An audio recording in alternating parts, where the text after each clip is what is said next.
E aí, pessoal, seja muito bem-vindo à Toca Oriental. Essa história começa quando nossa protagonista foi em uma loja de CDs e viu uma pessoa que ela não conseguia tirar da sua cabeça. O garoto em específico ficava sempre no caixa com um olhar meio entediado e se vestia de preto da cabeça aos pés. E estava ela pensando parada lá, olhando para ele que hoje também estava muito fofo, como sempre, e notava como ele tinha um bom senso de estilo e emanava um ar de mistério, além de que tinha um ótimo gosto para músicas, já que na sua camiseta estava o nome da banda Nirvana. Mas nossa protagonista já lamentava consigo mesma que ela teria que se contentar em somente observar de longe. Só que enquanto estava prestes a ir embora, enquanto retirava os fones que estava usando, ela acabou enroscando o seu cabelo nele. E o garoto atendente vem para ajudar ela a soltar seu cabelo preso. E, a surpreendendo, ele fala que sente muito de tocar nela sem permissão, mas que agora o problema estava resolvido.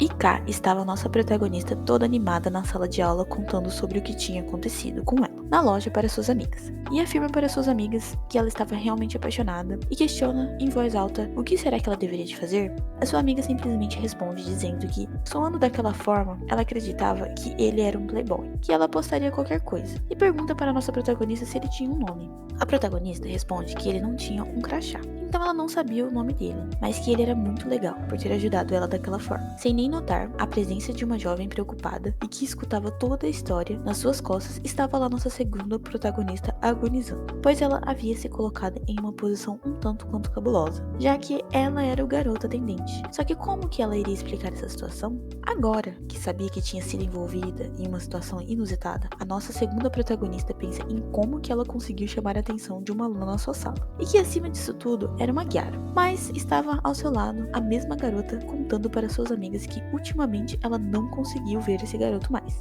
e que provavelmente ele teria trocado de turno ou algo do tipo. Suas amigas a diz que ela só poderia estar falando do garoto misterioso, e uma outra amiga complementa dizendo que nessa altura ele mal deveria de se lembrar de quem ela era. Não muito distante estava a segunda protagonista, que sentava próximo a Gyaro, escutando tudo. E ela simplesmente lamentava que, na verdade, elas estavam se encontrando demais ultimamente. E que ela era o garoto que, na verdade, era uma menina.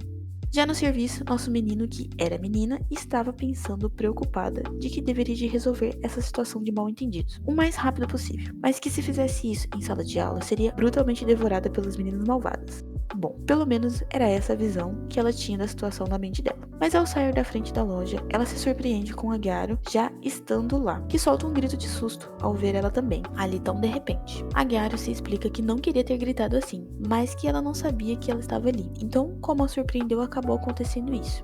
E a segunda protagonista começou a rir dizendo que deveria de estar muito ansiosa. E já caída de amores, estava a Gyaro, que responde que sim, estava muito ansiosa. E nossa segunda protagonista se arrepende do que disse, já que a situação ficava cada vez pior. Já arrependida pelo seu comentário, que parecia que ela estava paquerando a menina, nossa segunda protagonista se coloca a explicar melhor a situação para desfazer aquele BO. E começa dizendo que ela deveria de estar ansiosa pelo novo álbum do Foo Fighters. E que certeza que era isso, o motivo de ela estar tão ansiosa. E com toda razão, era muito bom. E assim ela começa a tagarelar um pouco sobre como dava para notar a influência do Nirvana no álbum deles.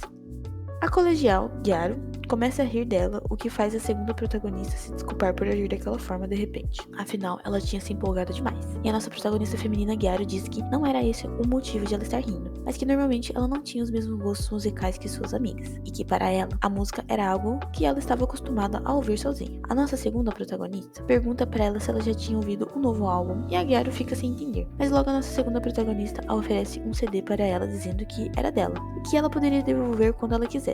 Mas para o desespero da menina, que era vista como um menino, ela fez o uso da palavra como se ela fosse um menino. Onde que ela iria chegar com isso se continuasse fazendo aquilo? Será que ela queria ser maneira na frente dela? Mas que uma hora isso não sairia legal. Mas quando ela viu aquele olhar no rosto da Gyaro, ela não conseguiu se conter e acabou dizendo daquela forma. Enfim, surreal como que ela pode deixar isso acontecer. Mas estava lá, a Gyaro feliz da vida pelo CD que lhe foi emprestado. Em sala de aula, estava a nossa protagonista pensando em como ela só ouvia suas músicas sozinha. E enquanto estava ouvindo um bom som animado, suas amigas chegam notando sua animação e comenta que alguém estava de bom humor. E elas continuam dizendo que ela tinha se dado muito bem com o carinha da loja de CDs. Então, esse seria o motivo da alegria dela. Mas notando o CD na mesa, as amigas dela mudam de assunto perguntando sobre que álbum era aquele. E toda animada, a protagonista diz que era um novo álbum dos Foo Fighters. E nesse meio tempo, ao lado, estava lá a menino que escutava a conversa delas de forma pragmática. Só que, alheia a isso, a protagonista se empolga e começa a dizer sobre o novo álbum, mas infelizmente infelizmente suas amigas não demonstram o interesse que ela gostaria de receber, e desanimada logo fica sozinha. E suas amigas partem para suas necessidades, dizendo que não ouviu esse tipo de coisas, e que iriam ao banheiro, e a protagonista concorda com elas, e acaba derrubando um dos fones no chão pensando consigo mesma, que gostaria de ter alguém para conversar sobre músicas.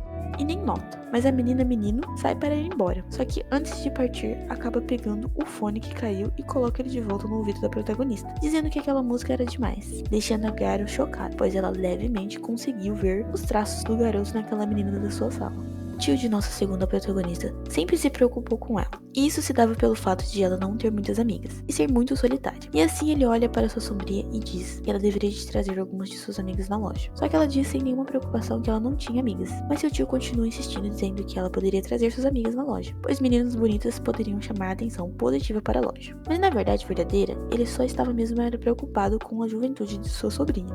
Interrompendo o diálogo entre os dois, entra uma pessoa na loja, e ele cumprimenta, mas ao ver que era uma garota do ensino médio, acha estranho, pois elas não costumavam vir nessa loja. A menina entra e vai em direção à sua sobrinha, entregando-lhe um álbum que havia emprestado, dizendo que estava muito grata, e que seria ótimo se ela pudesse passar seu número para que elas pudessem conversar mais sobre as músicas. E enquanto isso, seu tio observava tudo e, meio assustada com a proposta de número não esperada, a segunda protagonista disse que, como ela estava no horário de trabalho, ela não estava com seu celular ali, mas a Garo pega uma caneta e anota o número em sua mão, dizendo que era melhor ali, pois se colocasse em um papel poderia perder, e ela não gostaria que isso acontecesse. E fica um clima entre elas, e a segunda protagonista diz que ligaria para ela mais tarde. Então no fundo, estava o tio da menina embasbacado com a cena desenrolando à sua frente, que mais parecia uma cantada do que uma conversa entre amigas. E agora, a preocupação com a sua sombria era outra, pois aquilo tinha sido um puta climão.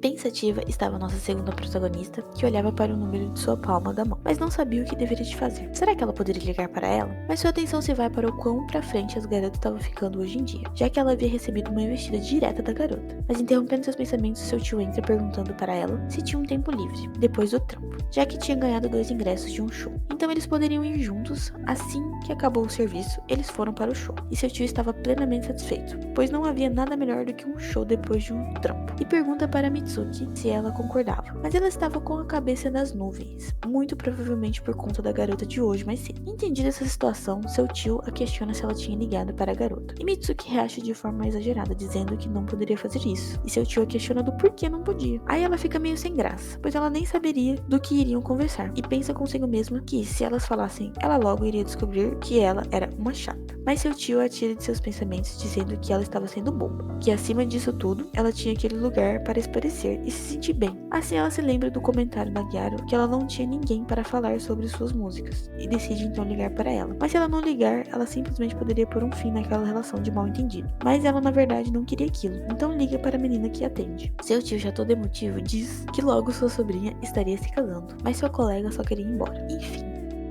E aí, gostou da narrativa de hoje?